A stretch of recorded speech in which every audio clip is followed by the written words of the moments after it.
Hello नमस्कार दोस्तों, स्वागत करता हूं आप सभी का आपके अपने चैनल एक्सीलेंट गुरुकुल में।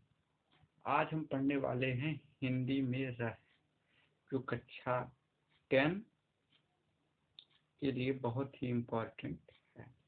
तो चलिए स्टार्ट करते हैं। रस देखो, साहित्य काव्य को पढ़ने या सुनने में, किसी फिल्म या नाटक को देखने में जिस आनंद का अनुभूति होता है वही रस है। मान लीजिए आप किसी फिल्म को देखते हैं, आप किसी कविता को पढ़ते हैं, या फिर आप किसी भी ऐसे दृश्य को देखते हैं जिसको देखकर आपके मन में आनंद की अनुभूति हो जाए, आनंदित हो जाए मन, तो उसी को हम कहते हैं रस। रस आचार्य रामचंद्र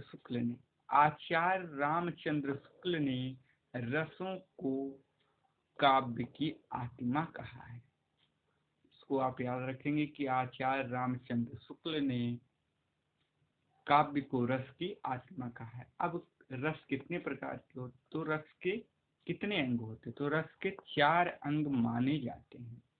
कितने अंग? 4 अंग। पहला होता है अस्थाई भाव, दूसरा होता है विभाव, तीसरा होता है अनुभाव और चौथा होता है संचारी भाव। देखो, पहले अस्थाई भाव, विभाव, अनुभाव, संचारी भाव। अब अस्थाई भाव क्या होता है? अस्थाई भाव का अर्थ प्रधान अथवा प्रमुख से है।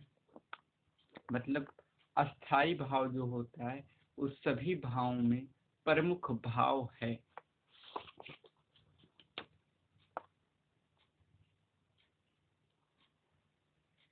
यह रस का मूल कारण है।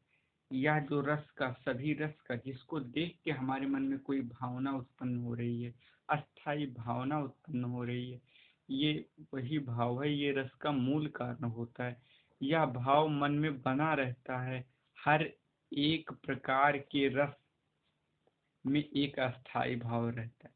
मान लीजिए आपने कोई कविता पढ़ी, आपके अंदर देशभक्ति की भावना आ गई, तो वो भाव हमेशा, जब भी आप उस कविता को पढ़ेंगे तो आपके अंदर वो भाव पुनः आ जाएगा। इसी को हम कहते हैं अस्थाई भाव।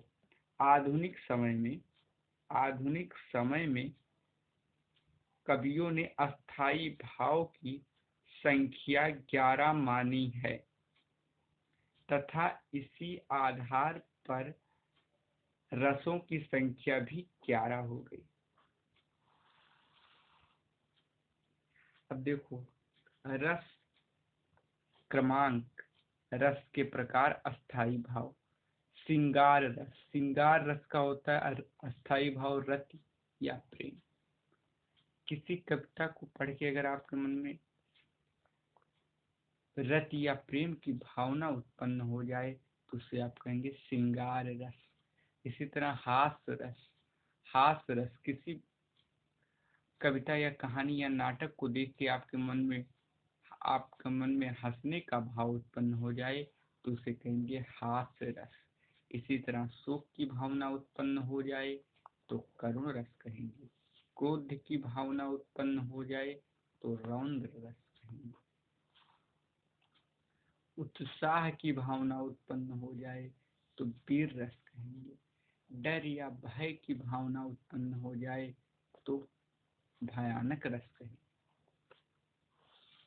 घृणा या जुगुप्सा की भावना उत्पन्न हो जाए तो वीरभस्य रस कहेंगे। आश्चर्य की भावना उत्पन्न हो जाए तो अद्भुत रस कहेंगे। निर्वेद व वैराग्य की भावना उत्पन्न हो जाए, मान लीजिए आपने किसी कविता को पढ़ा और आपके अंदर वैराग्य की भावना उत्पन्न हो गई तो उसको हम कहेंगे शांत रस।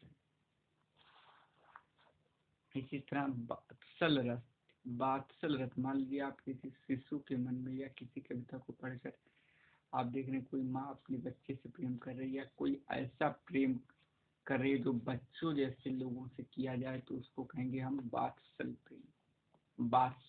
रस। ऐसे भागवत विषय कर रखे। अगर कोई भगवान से प्रेम करने लगे, किसी चीज को पढ़ के आपको लगे कि ये भक्ति आपके मन में उत्पन्न हो जाए, तो उसको आप कहेंगे भक्ति रस। तो इसी तरह दोस्त, आज का ये सेशन हम यहीं पे समाप्त करते हैं।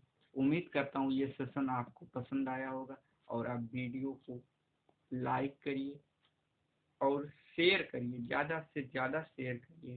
साथ ही साथ चैनल को अगर अभी तक सब्सक्राइब नहीं किया तो सब्सक्राइब करिए, ताकि रोज आने वाली वीडियो आपको समय से मिलती रहे और आपकी तैयारी होती रहे। Thank you.